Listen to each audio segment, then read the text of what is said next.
A good Erev Yom Tov. On a very personal note, this Shavuot will be the first time I'm able to observe Yortzeit for my father by saying Kaddish with a minyan, and I'll very much look forward to sharing a l'chaim with you at Kehillat Shari Torah this year on Monday, the second day of Shavuot. It also happens to be the day we're saying Yizkor as part of our services. If you think back 3 years ago, 2019, we were having a lovely Shavuos with our Torah Tours friends from Yeshiva University, nice all-day learning program, lunch together, and all good things. We davened together on the second day in Shul. At night, we made Havdalah, and I got a whole lot of messages that when I finally started returning, I received the news that my father had passed away over Yom Tov. He hadn't been in particularly poor health, so it was a bit of a surprise, to say the least. So after burial in the U.S. and a very comforting Shiva in Toronto here with my sister and a lot of support from our Kehillah and the entire community, I set out on another year of Kaddish. Thanks to the people in our shul, we were very consistent with our minyan all through the year. Actually can't recall a Shacharis that we missed, come to think of it. We convened a Mincha Ma'ariv here in shul for a while, and then I was able to continue davening a Mincha Ma'ariv on Bathurst Street, which worked quite well with picking up kids and from school and all that. If you think back to the winter of 2019 and 2020, things were sailing along, things were going okay. We celebrated the bar mitzvah of one of our boys with our friends at KST at the very end of February. And within the next couple of weeks, right around Purim, things started to change very quickly. I have a very strong memory of the last regular, normal Kiddush we had here in Shul. It was the last Shabbos that Ed and Judy Pecos were here before making Aliyah to Bathurst Street. They sponsored a beautiful Kiddush, and their kids and grandkids all came and spent a lovely Shabbos at KST. I remember distinctly the doctors and the Pecos family telling me, "You know, Rabbi, by next Shabbos the whole city is going to be on lockdown." I said, "What? What does that even mean? How would that work? You can't lock down a whole city." Now, I'm not the most cynical person, at least not in an open way maybe, but I found the idea very hard to believe, hard to imagine. And yet, a week later, there I was, hoarding toilet paper and sugar and taking inventory of the freezer, hunkering down with the rest of the GTA, Ontario, and probably the world, as we entered into one of the weirdest phases I've ever experienced. We could tell stories all day long, and if you come to the Kiddush on Monday, we could do just that. But one thing that really bothered me is that I had this firm commitment to say Kaddish for my dad, and I was running over to Bathurst to catch the 4:25 Mincha Ma'ariv during the shortest days of the year around Hanukkah time, and I was making it. I was managing to say all the Kaddishes I want every day. And all of a sudden, I couldn't. It was just impossible. At the beginning, there were a few ad hoc minyanim in a few neighborhoods in town with people standing on their front steps or on the sidewalk, distanced from each other, but I learned that the rabbis shut that down too. There was, in point of fact, no way to daven with a minyan. Even if you were committed, even if you wanted to very much, you just couldn't.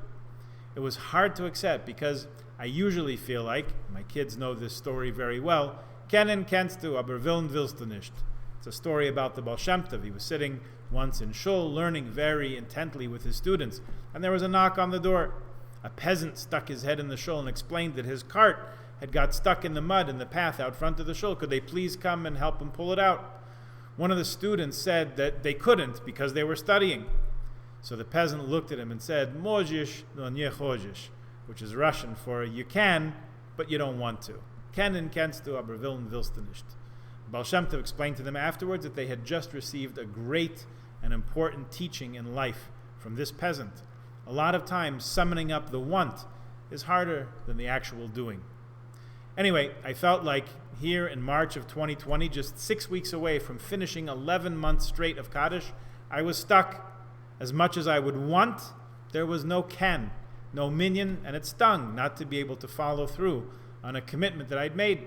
I sought advice from my rabbis who reminded me that there's a lot of ways to make a connection, to bring about an ilui neshama, an elevation of the soul. Kaddish is one.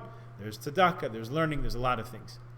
The reality is, as things unfolded, most everyone, to a great extent, was in that category of not being able to follow through with what we had committed to, or promised, or planned, or looked forward to. Graduations, weddings, even funerals were curtailed. We weren't able to bury our loved ones or to mourn them in a way that's so meaningful and helpful and comforting in times of loss. And even that, when we do it, it's still balanced out in the grand scheme of life by celebrations at births, bar mitzvahs, other joyous events. And all that was taken away from us, or at least suspended for that time period. And it's only now, with hesitation, we're coming back to it. We soon discovered that what the Jewish people do not lack is imagination. We are able to sit in a situation, whatever it might be, and imagine something very different, totally different. We can sit around the table with family and friends and imagine ourselves as slaves suddenly set free and taking our first steps into liberty. We found out over these last couple of years we can even sit around the table by ourselves and imagine ourselves sitting with family and friends, imagining ourselves as slaves set free and taking our first steps of liberty. This is not simply imagination as in a flight of fancy. This is imagination as koyach hadimyon, the power to create and sustain a mental image that can inspire us and illuminate our path and give meaning where sometimes it's hard to find. For 1900 years we were away from Israel, imagining ourselves in Israel, looking forward each and every day to our return, praying for it, hoping for it, expecting it, waiting for it, anticipating it. And then it happened, not even 3/4 of a century ago. It happened. We did return. And now some of us are wondering what's become of our imagination. On Tisha B'Av each year, we sit on the floor like mourners, and we grieve for the temple which was lost and destroyed, 2 temples. On Yortzites, for a moment, we put ourselves in another place. And all of us who say Yizkor go to that place for a moment on Yom Tov. We go back years or decades to loved ones who are no longer here in the physical sense. In the words of our dear friend, the late Sheila Hecker of blessed memory, whom we laid to her rest just a week ago, it's so bizarre. One day you're here, and then all of a sudden you aren't. It's so true, and yet here we are, living with the memories, living with the words and the teachings and the inspiration of those who have left this world, and yet somehow they're still with us. The power of the Jewish imagination and of Jewish memory. 4 times a year, on Yom Kippur, Shmini Atzeres, Pesach, and Shavuos, we say a brief prayer called Yizkor, and we pair that prayer with a pledge to give tzedakah in the name of our loved ones who passed away. Yizkor means to remember. And we say in the prayer itself, Yizkor Elokim es nishmas avimori imi morasi. May God remember the neshama of my father, my teacher, or my mother, my teacher, or whoever the relative is in relation to us. I read a talk about Yizkor that Rabbi Lamb gave, based on the frequently heard comment. People say, I have a previous engagement. That people, they can't come to a meeting or can't come to an event or something else on the calendar because they're already booked to be somewhere else on that date. But they don't want to give you the details, so they say, previous engagement, I have a previous engagement. Rabbi Lamb says that in the Shavuos context, this can mean our reason for doing something, not our excuse not to do it. Shavuot is also Shavuot, as the Sfas Emes makes the connection. The festival of weeks is also the festival of promises or even oaths. What's our promise? What's our oath? Our previous engagement that we're reminded of on Shavuos, the time of giving the Torah. This is when the Jewish people and God got married, in the words of many commentators and sermonizers. The chuppah over our heads was Mount Sinai. The Torah was and is our ketubah, our marriage contract. Indeed, we're engaged, we're married, we're committed, we're promised from this moment forward. And as things are for us, we want them to be for our beloved as well. So we say Yizkor Elokim, not because God forgets, God forbid, but we want our Yizkor, our remembering, and God's Yizkor, Yizkor Elokim, to be the same, abiding, unwavering, undimmed with the passing of time. Things indeed are not as we would want them to be. We've lost loved ones, parents, teachers, friends, other members of the families and communities that we're part of. There is fear in the world that there hasn't been in some time. There's war in a way that's more threatening and more anxiety-provoking than in a long time. And there's loss and there's hurt. And it should and does exist on one level, and yet, thanks to the power, the koach of the Jewish imagination, we're able from time to time to lift ourselves to a higher level, a godly level, the level of times to come, where we're not separate, we're not missed and missing our loved ones, we're all together. That level of neshama, of soul, we bring it to the fore at these moments, Yizkor.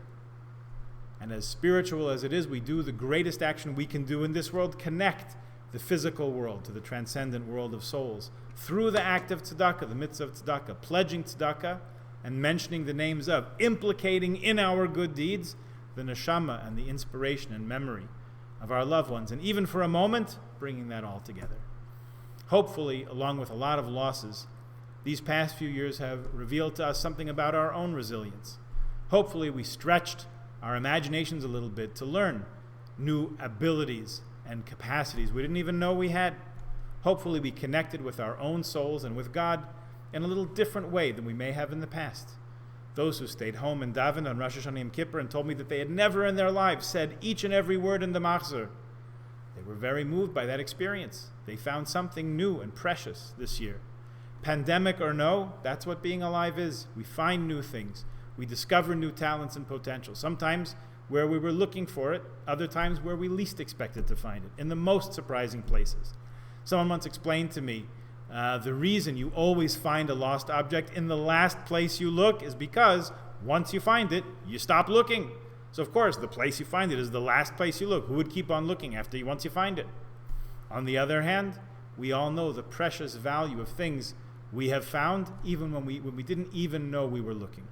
So without suffering, without pain, without loss, only with good health and joy and togetherness and appreciation, may we never stop looking, and may we always find good things. Good Yom Tiv, Chag Sameach.